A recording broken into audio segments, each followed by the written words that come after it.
The next speaker is Graham Hetrick.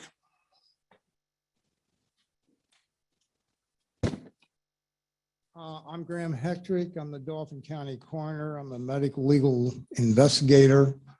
I am MBA certified as a medical legal death investigator. I certify cause and manner of death. And from the very beginning of this whole COVID thing, I started to deeply dig in to what it was, how it got here. And the first thing I did is I found out it was a trimeric virus. If you don't know what that means, it's man-made. But when I said it, I was thrown off of many communication centers because it wasn't very popular, because Dr. Shang Li was saying, no, it's from bat soup in Wuhan market. We now know that probably this strain came from North Carolina. Chapel Hill, North Carolina, with Dr. Shang Li and Dr. Barrick. They made and got the ACE2 receptors to respond to the spike protein they created. And from there, the program was shut down by the CDC because it was deemed too dangerous.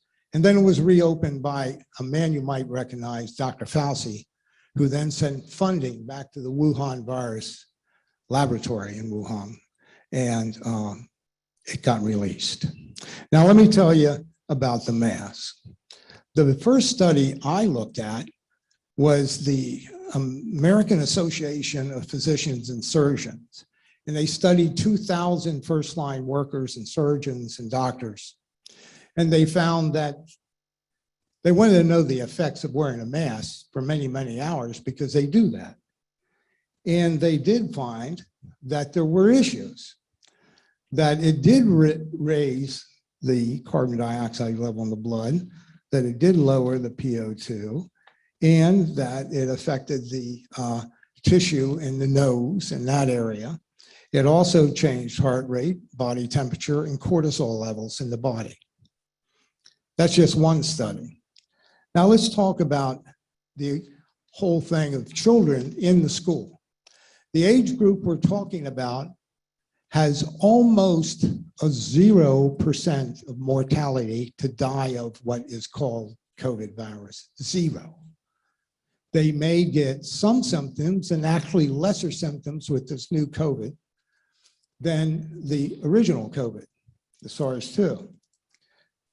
We have from the very beginning not put our eyes on treatment in clinical course for people who get COVID, but instead, we confine the elderly, we put them on vent, and they die. We didn't use experimental and even long-tested methods of treating people in the early stages of COVID, and we could have helped thousands. I was impressed with this family because they talked about the fact that this is a country with the most congenital diseases of any country in the Western civilization. My wife happens to be Hispanic, and she's darker skinned than I. And so when I started to look at good research and correlation between vitamin D and COVID, I found that there's a heavy correlation. The lower your vitamin D, the more likely you're not going to do well with COVID.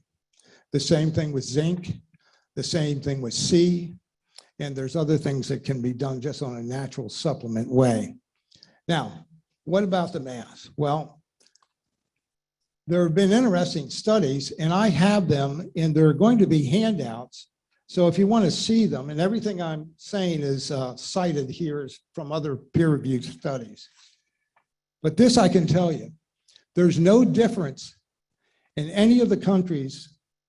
And I have a listing of multiple countries here, and you can see these graphs. I'll just set them down somewhere and you can pick them up. But there's no difference between those. For instance, Sweden didn't shut down. They didn't devastate their economy, and they did much better than we did.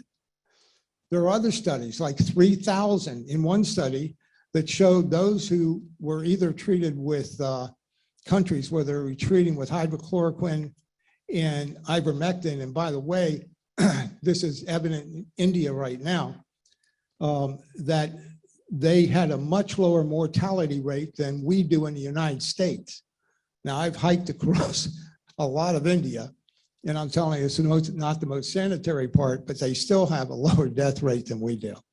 And so I think that we should pay attention to that. Now, what is in this mask? It says right here on the box that this product is not a respirator, and it does not use is not used to eliminate the risk of contagious disease or infection, nor does it filter efficiently and reflect the level of protection of a respirator. So it's no good. And then you have the discipline of children wearing them, as well as myself. When I'm in, I just saw you pulling the mask up and down to speak. We go into restaurants, we put the mask on to register, then we go and we sit down and we take the mask off because the virus can't find us. The big study, not like the physicians and surgeons. Judge, you come back in 5 minutes, sir. Okay. The CDC had a study too. They're going to tell us how good masks are. The study was 2 beauticians that had 134 clients. They interviewed 62 of them. The beauticians were infected. And they interviewed 64. They didn't test them, they just interviewed them. And they said, no, we don't have COVID. That couldn't get through a grade school science project. And this is the sort of stuff you have because we're not looking at clinical course because we want to sell the vaccine. And just one last thing and I'll be out of here. These are some of the things from the CDC that are complications, especially in young people, that we want to give this virus to. Anaphylaxis, thrombosis, thrombocytopenia,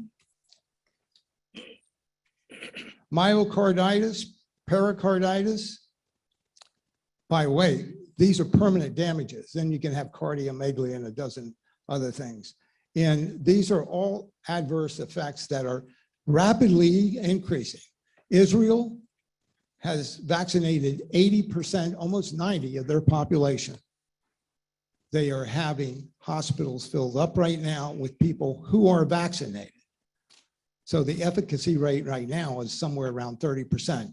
Pfizer got approved by the FDA, federal, the FDA today.